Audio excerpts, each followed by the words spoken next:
Bucky, congratulations on being drafted to the Buccaneers. Just want to ask you about your communication throughout the process. Did you go on any official visits? How much did you talk with the Bucs? So the Bucks was my last visit on my third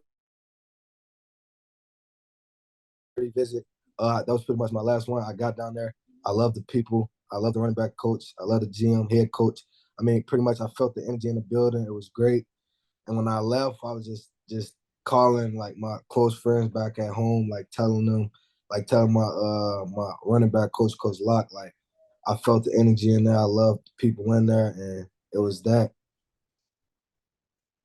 Lucky running backs don't like to get tackled, obviously, but you really don't like to get tackled. Can you just talk about your elusiveness, your ability to slip tackles, to make guys miss? Is that kind of your special trait?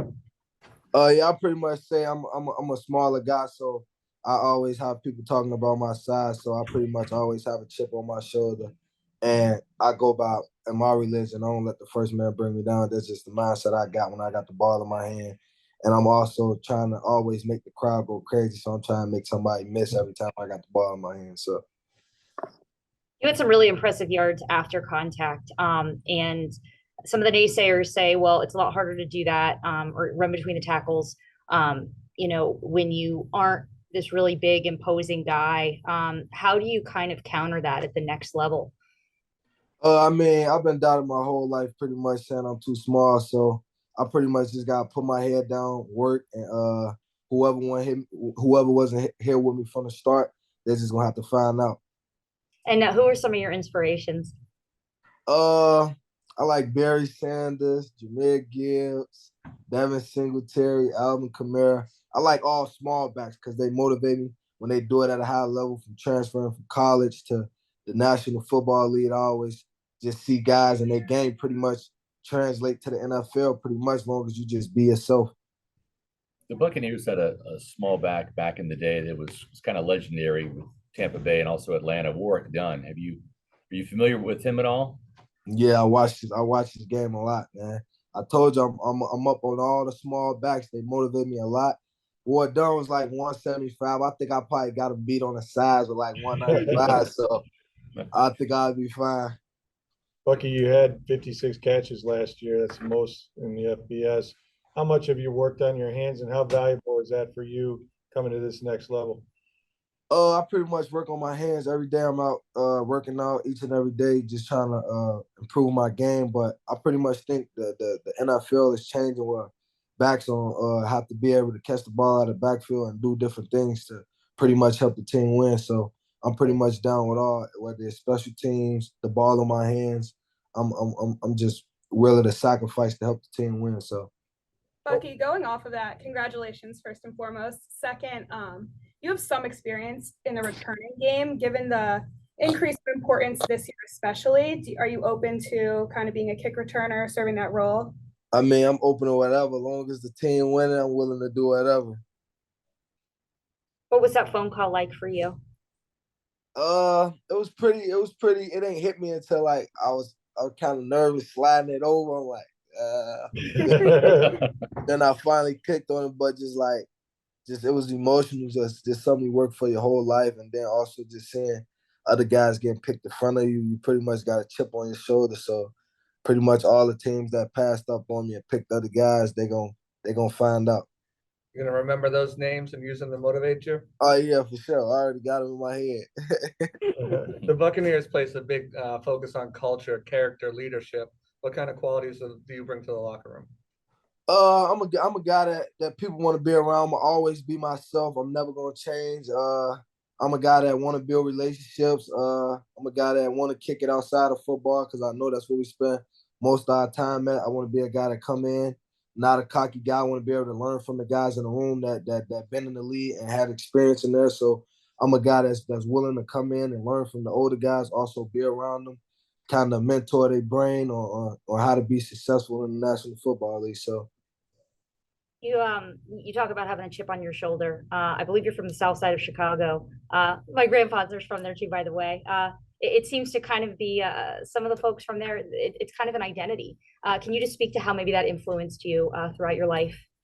I pretty much say just growing up, seeing the things that I saw and the sacrifices that I had to do, just the things that I seen and been through. I pretty much think like I had a mental focus on my goal and what I wanted to do in life, and not pretty much be like everyone else from where I'm from, like doing all kind of things. But I just wanted to be the guy from the South Side of Chicago to set the example for the kids back at home and show them like it's real capable if you put the time and work into it. And you've also been known to stick your nose in other teams or in other position groups' business. You were a regular, I guess, in the tight end meeting room. Can you talk a little bit about I was in the tight end room. I was in the O line room because I pretty much got to have a bond with them guys, and I pretty much took that serious. Like when I first got to Oregon, I didn't really talk to nobody. Like you know how it is when you translate from another school, you're in a new environment. But the tight end room, they pretty much took me in with open arms. Them guys loved me from when I first got there. So, and then the O line is just like we got to watch protections. We got to know if we what the right ID at. So pretty much spent a lot of time with the O line, tight ends. Like I pretty much love everybody on my team. From the walk on, I don't care if you're a walk on. Like I'm gonna treat everybody the same because everybody here for a reason, and we're a family. So that's how I pretty much go about things. Bucky, you have great contact, balance, and vision. What are the things that you've kind of worked on to get to that level where you are now? I pretty much I don't really pretty much pay attention to it. I just be running hard, trying to make people miss and not really going down. So pretty much work on my balance and pretty much my trainer give me right. Shout out to him, Nick Hicks. We worked down a day before, so I don't really got to go too far. So we all good. Bucky, sorry. Thoughts on playing with Rashad White, also to Baker Mayfield as well? I mean, it's a blessing, man. I used to watch Rashad White highlights and just being able to come in and learn from a guy like him.